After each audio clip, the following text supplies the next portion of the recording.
ভ্রমণ মানে নতুন অভিজ্ঞতা, নতুন পথ, নতুন গল্প। এইবার আমরা 6 জন মিলে রওনা দিলাম আমাদের স্বপ্নের জায়গা সিকিমের উদ্দেশ্যে। প্রথমে আমরা ইসলামপুর থেকে রওনা দিয়ে পৌঁছে গেলাম খাগড়াঘাট রেল স্টেশন। সকালে হালকা কুয়াশায় চায়ের কাপে চুমুক দিতে দিতে আমরা সবাই ছিলাম বেশ উত্তেজিত। ট্রেন আসার আগে একটু খাওয়া দাওয়া সারলাম, তারপর সময় গুনতে গুনতে অপেক্ষা। অবশেষে নির্ধারিত সময়ে আমাদের ট্রেন এসে হাজির। আমরা সবাই ব্যাগ হাতে ট্রেনে চেপে বসলাম। রাত্রে গল্প করতে করতে, গান শুনতে শুনতে কখন ঘুমিয়ে পড়েছি টেরই পাইনি। চোখ খুলতে দেখে আমরা পৌঁছে গেছি এনজেপি রেল স্টেশন। স্টেশনের বাইরে বের হতে দেখি 4 চাকার ভালো আকাশ ছোঁয়া। তাই আমরা ঠিক করলাম অটো চেপে যাবো এসএনটি বাস স্ট্যান্ড।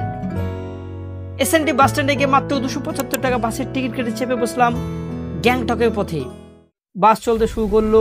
পাহাড়ি রাস্তা ধরে আর জানালা দিয়ে ভেসে আসছিল শীতের হাওয়া আর পাহাড়ের মনোরম দৃশ্য। দেখতে খুবই সুন্দর লাগছিল। রাস্তা ধরে একে পরে এক বাঁক, নিচে গভীর উপত্যকা, পাশে ছোট ছোট ঝর্ণা। মনে হচ্ছিল প্রকৃতি যেন আমাদের স্বাগত জানাচ্ছে। শেষমেশ আমরা পৌঁছে গেলাম গ্যাংটক।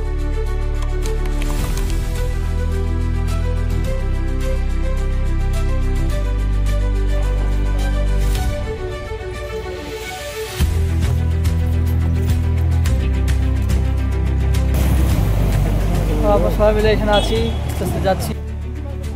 আমরা হোটেলের উদ্দেশ্যে যাচ্ছি। দেখা যাক হোটেল কোথায় পাওয়া যাচ্ছে। এমজি বাগের কাছে একটা সুন্দর হোটেল পেলাম।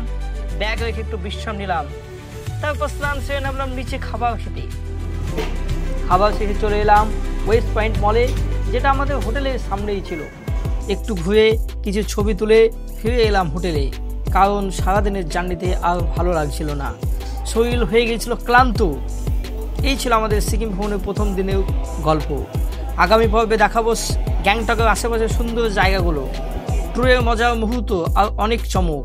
তাই ভিডিওটা লাইক করে চ্যানেলটা সাবস্ক্রাইব করে রেখো। দেখা হবে নেক্সট এপিসোড। Thank you.